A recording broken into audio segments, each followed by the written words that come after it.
y'all saw yesterday, I got the auger out and it had a bunch of issues. So everything's apart, and I went down to the part store. Got everything I'm gonna need to fix it. I got new fuel line, got a new cap,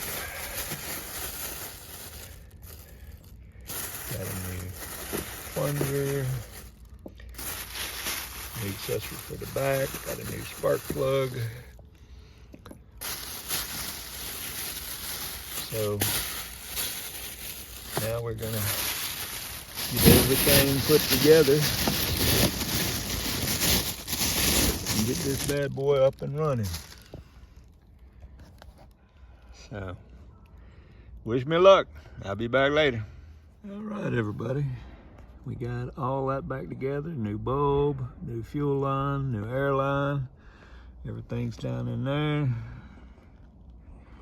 We're getting ready to fuel it up, and I got the new spark plug in. We're getting ready to fuel it up and see if we can get this bad boy running. And I don't know if y'all can hear this or not, or see it, but we got the new plugs in, fuel lines on, got some fuel in it, got it primed.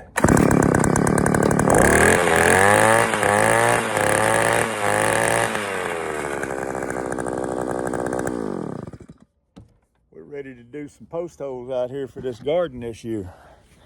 Appreciate y'all watching. Please like, subscribe, and follow the channel. Never know what's going to happen next. There's what it costs to fix the auger so we can get ready to start digging our post holes out there for the garden this year. There you go.